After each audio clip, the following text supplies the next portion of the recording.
Good afternoon, everyone. We studied the fraction. What is fraction? Fraction means to take a part from a whole. Fraction means to take a part from a whole. एक complete चीज है, हम उसमें से एक part ले लेते हैं, उसको हम fraction बोलते हैं. For an example, I will tell you a pizza. A pizza having 6 pieces, if you took one piece to eat, then you will have a 1/6 of that pizza. ये हमने लास्ट क्लास में जब हमने first exercise पढ़ी थी तो उसमें हमने इजीली हमने इस चीज को समझा था that what is fraction. Today we are going to study about what is equivalent fraction. Equivalent fraction क्या होता है और ये हम कैसे पहचान सकते हैं, कैसे बना सकते हैं और हम इसको कैसे चेक कर सकते हैं. We will learn 3 things. What is equivalent fraction, how will we form it and how will we check it is a equivalent fraction example और नॉट. ओके, सब बेटा अनम्यूट नहीं कर पाऊंगा, sorry for that. If you have any problem, अगर आपको कोई problem थी तो आप कॉल कर सकते हैं. अभी तो टॉपिक शुरू भी नहीं हुआ है बेटा, उससे पहले आप कह रहे हो कि अनम्यूट कर दो sir. That is not a very good thing. So पहले टॉपिक को कंप्लीट होने दो, उसके बाद में डाउट्स होते हैं then I will. Okay, 1.7.1 one more time बेटा. I will share a video of that today. मैं एक बार और वीडियो शेयर कर दूंगा 7.1 की, तो आप लोग उसमें हमने करीबन 4 डेज लिए थे 7.1 को कंप्लीट करने के लिए, है ना. तो हमारे पास 4 डेज की 4 वीडियोस हो गई और मैं एक वीडियो में पूरा नहीं समझा पाऊंगा. तो आप या तो YouTube पे देख सकते हो वीडियो को, है ना. 7.1 के क्वेश्चन नंबर 1 को एक दिन में पढ़ा था, फिर क्वेश्चन नंबर 2 को एक दिन में पढ़ा था, 3, 4, 5 को एक दिन में पढ़ा था हमने. सो इस तरह से हमने 3-4 दिन लिए थे 7.1 को कंप्लीट करने में. तो मैं एक दिन में नहीं करवा पाऊंगा और फिर हम आगे भी चलना है. ओके बेटा, आप एक बार वीडियो देखो, नहीं समझ में आता है तो मैं रिवीजन टाइप करवा दूंगा. व्हाट इज, आज भी हमें रिवीजन करवाऊंगा व्हाट इज फ्रैक्शन का. ओके, तो हम लोग ध्यान से देखेंगे. So a fraction is a part of a whole. Okay beta, I will send you the link of the videos. Now listen, what is fraction? Like this is a whole, and if I took 2 parts of this whole, अगर मैंने इसके 2 part कर दिए हैं और मैंने इसमें से एक पार्ट को अपने पास ले लिया है, right? This was the whole chocolate. This was the whole chocolate. इतनी बड़ी चॉकलेट देखकर आप लोगों के मुंह में पानी नहीं आया क्या? तो ये गलत बात है, मुंह में पानी तो आना चाहिए. इतनी बड़ी चॉकलेट है, उसके भी 2 पार्ट कर दिए, एक सर ने ले लिया, एक आपको दे दिया, है ना. तो देखो यहाँ पे ये जो पार्ट मैंने अपने पास रख लिया है, अब मेरे पास पूरी चॉकलेट के कितने पार्ट थे, टोटल कितने पार्ट थे बेटा? How many total number of parts I have? 2. Very good.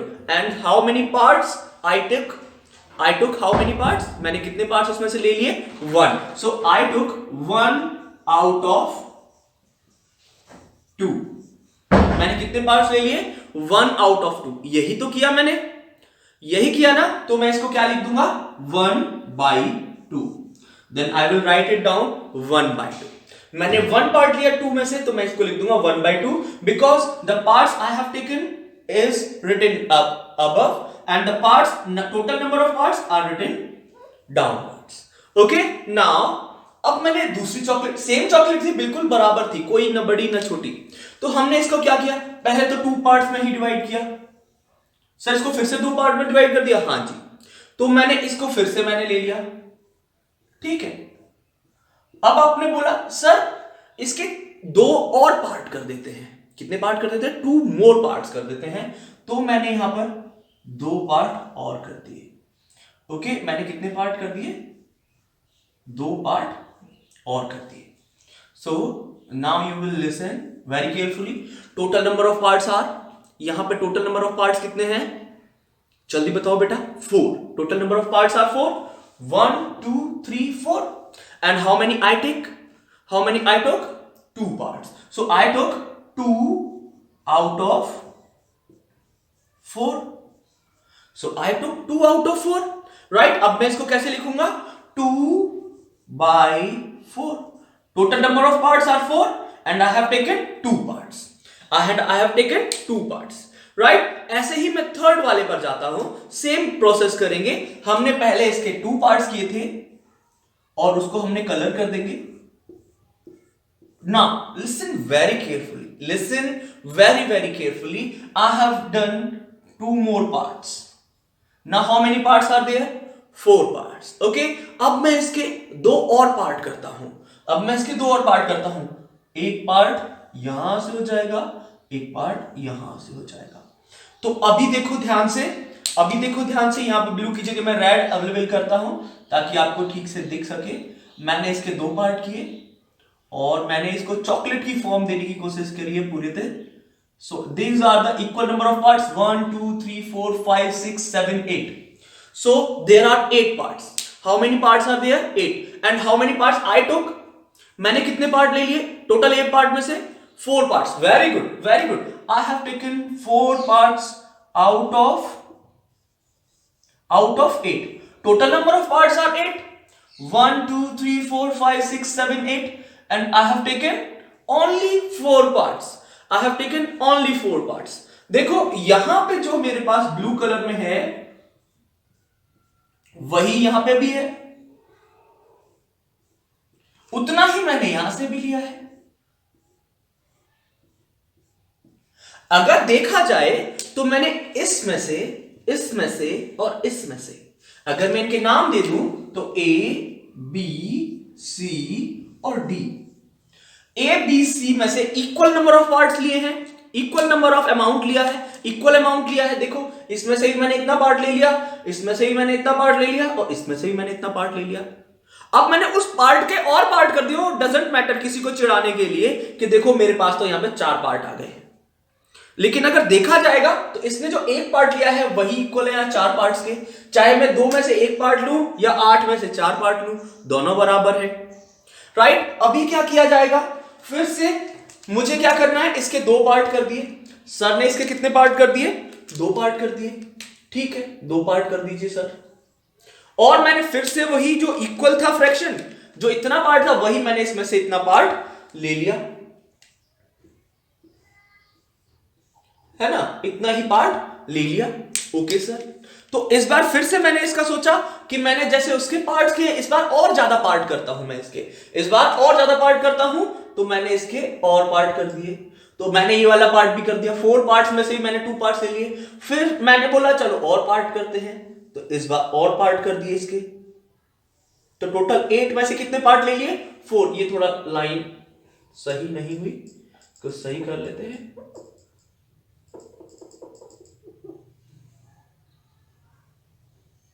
Okay, इसके क्या और पार्ट कर सकते हैं सर? बिल्कुल कर सकते हैं। अगर इक्वल नंबर ऑफ पार्ट्स रखने हैं तो मैंने यहां पे और पार्ट कर दिए, मैंने यहां पे और पार्ट कर दिए।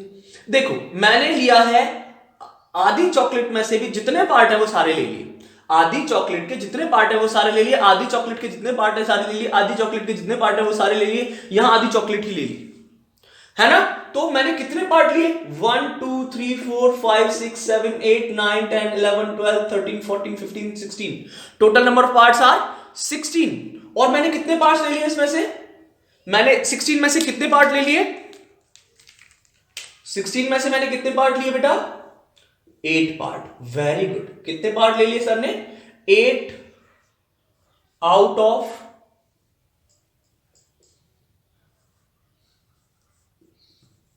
16। क्या आपको इक्वल पार्ट्स दिख रहे हैं सब में? कि सर अरे सर पार्ट्स को छोड़ो, आपने यहां भी हाफ चॉकलेट ली है, यहां भी हाफ चॉकलेट ली है, यहां भी हाफ चॉकलेट ली है और यहां पे भी आपने हाफ चॉकलेट ही ली है, पार्ट्स जितने भी लिए हो आपने। क्या आपको ऐसा दिख रहा है? कैन यू सी दिस कि यहां मैंने हाफ चॉकलेट ले ली, यहां भी हाफ चॉकलेट ले ली, यहां भी हाफ चॉकलेट, यहां भी हाफ चॉकलेट। क्या सब जगह मैंने हाफ चॉकलेट ही ली है? पार्ट्स कितने भी हो, यहां एक ही पार्ट लिया या 2 पार्ट ले लिए या 4 पार्ट ले लिए या 8 पार्ट ले लिए। I have taken 1 part here, तब भी मैंने हाफ चॉकलेट ली। I have taken 2 parts here, तब भी मैंने हाफ चॉकलेट ली। I have taken 4 parts are here, 4 parts here, then also I take the half chocolate, and here 8 parts लेने के बावजूद मैंने हाफ चॉकलेट ही ली है। तो आपने सर कुछ नहीं किया है, इन सबको इक्वल ही रखा है, आपने हाफ चॉकलेट ही ली है हर बार। क्या मैंने हाफ चॉकलेट ही ली है हर बार? जो मैंने 4/8 है इसको कैसे लिखेंगे? 4 आउट ऑफ 8 को हम कैसे लिखेंगे? 4/8। और 8 आउट ऑफ 16 को कैसे लिखेंगे? 8/16। So this is your equivalent fraction because you have taken half of all. देखो यहां भी आपने हाफ लिया तो ये तो हाफ हो गया, यहां भी आपने हाफ लिया है, कैसे पता चल रहा है? this fraction is equals to this fraction. This fraction is equals to 2/4. क्या आपको ये चीज समझ में आई? क्योंकि आपको फोटो में दिख रहा है, यहां पे पिक्चर में, फिगर में दिख रहा है कि हमने हाफ चॉकलेट ही ली है। चाहे मैं इतनी चॉकलेट लूं, चाहे मैं इतनी चॉकलेट लूं, पार्ट्स कितने भी हो, मैं इसके 10 पार्ट और कर दूं, तब भी मेरे पास आंसर वही आना चाहिए, है ना? तो यहां पे ये दोनों इक्वल हैं। क्या ये भी इक्वल है इसके? क्या ये भी इक्वल है इसके? यस और नो? हाँ जी, आरव जी, दित्या जी, नैतिक जी, अर्णव जी, बताइए क्या ये दोनों इक्वल हैं? और अगर मैंने ये इसके इक्वल भी कर दिया तो क्या ये सही किया है? हाँ जी, यहां तक किसी को प्रॉब्लम है तो जल्दी से पूछ सकते हैं। Yes, if you have any problem you can ask me that this was the first chocolate, A chocolate, I have taken half part of it. Okay, I have taken half part of it. And B chocolate, I have taken half part. But for half part, I have to take 2 parts of that chocolate. I have to take 2 parts of that chocolate. That's how I will get the half part of this chocolate.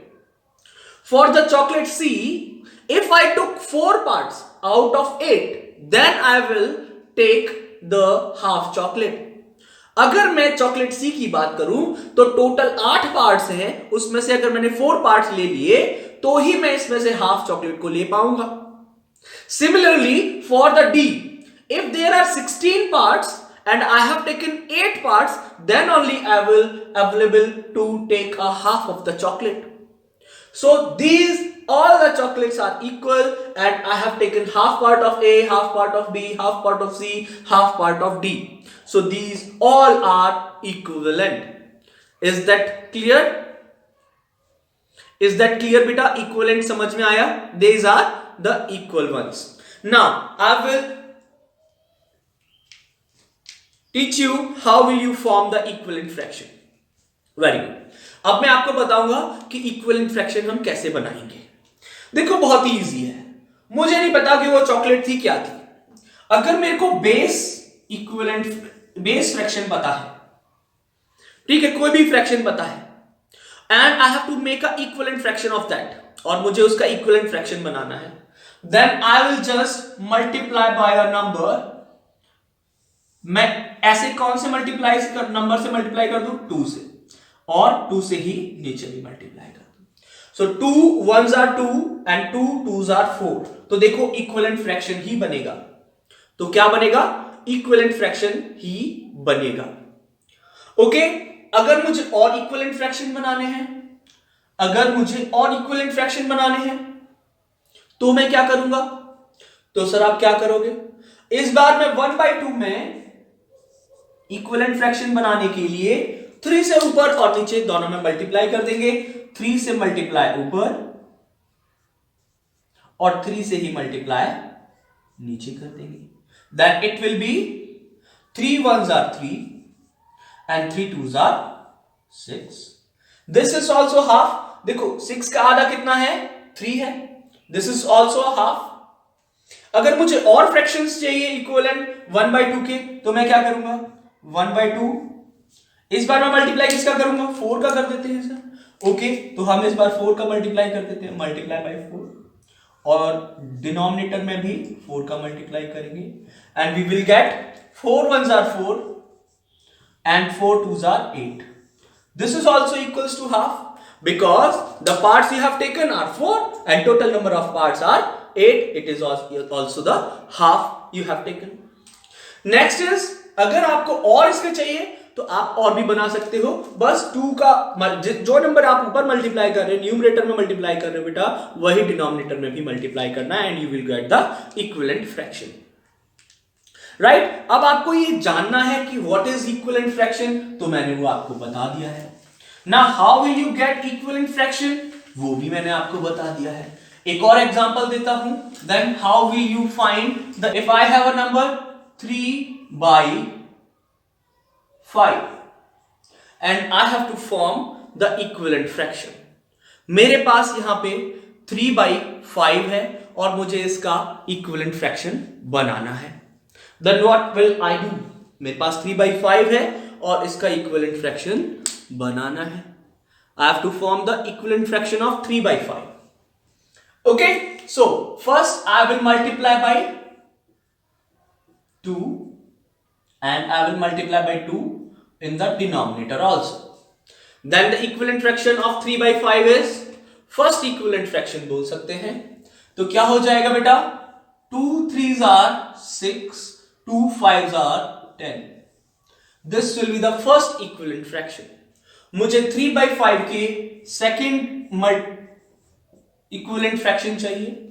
Then I will multiply by 3, multiply by 3, and I will get 3 3s are 9, 3 5s are 15. This is also an equivalent fraction.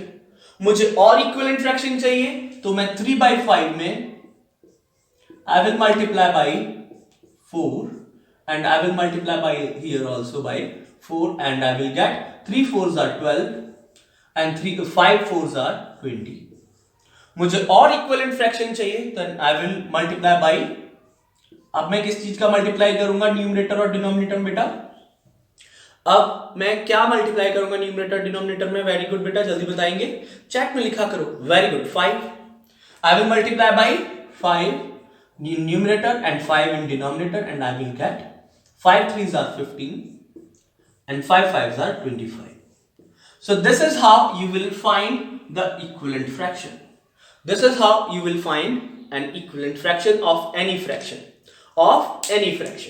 Okay, अभी मुझे अगर equivalent fraction find करना है 12 रहने दो, 11 by 10 का 11 by 10. Okay, I have to find the equivalent fraction of 11 by 10. तो मैं सबसे पहले क्या मल्टीप्लाई करूंगा? फर्स्ट इक्विवेलेंट फ्रैक्शन के लिए 2 से मल्टीप्लाई करेंगे. अच्छा, आप लोगों के दिमाग में ये नहीं आया कि सर आप इसमें मल्टीप्लाई बाय 1 क्यों नहीं कर रहे हैं 3 by 5 में? अगर बेटा मैं मल्टीप्लाई बाय 1 करूंगा तो 3 1s are 3 and 5 1s are 5. Same fraction आ जाएगा, इसलिए मैं 1 का मल्टीप्लाई नहीं कर रहा हूं. ओके सर, आप 0 का मल्टीप्लाई क्यों नहीं कर रहे हो? 0 का मल्टीप्लाई करके देख लेते हैं. 0 और 0, 0 3s are 0 and 0 5s are 0, and that is not possible. We can't divide 0 by 0, right? So that's why we didn't use the 0 and 1 to find the equivalent fraction. Equivalent fraction बनाने के लिए हम 0 और 1 का यूज नहीं. ठीक है. Now if I have to find the equivalent fraction of 7 by 10, then the first equivalent fraction is 14 upon 20. बेटा म्यूट कर लो खुद को please.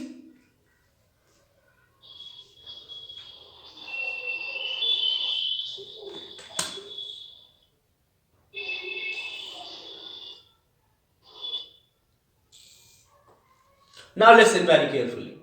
I have to find the equivalent fraction of 7 by 10. Then I have to first equivalent fraction के लिए हमें 2 से ही multiply करना होगा. Then I will get 14 by 20.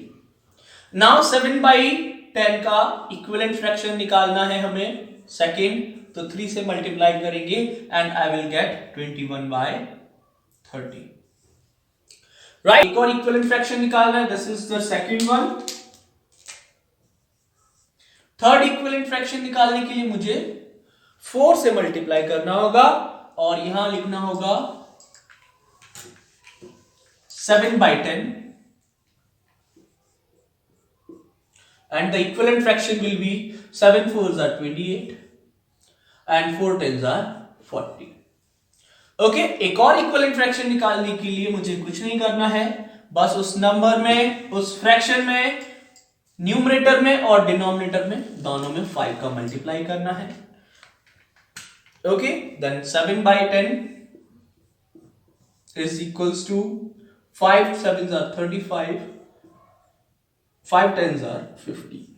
These all are the equivalent fraction for 7 by 10. ना ये तो आपका मल्टीप्लाई करके आपको पता लग जाएगा that you can find a equivalent fraction. अब आप डिवीजन करके कैसे पता लगाओगे, इक्विवेलेंट फ्रैक्शन निकालोगे? डिवीजन से इक्विवेलेंट फ्रैक्शन कैसे निकालोगे? अच्छा, उससे पहले मैं आपको चेक करना कि हमारा ये इक्विवेलेंट फ्रैक्शन है या नहीं है। 7/10 and 21/30 are equivalent the fractions और नॉट, ये पता करने के लिए हमें कुछ नहीं करना है, क्रॉस मल्टीप्लाई करना है।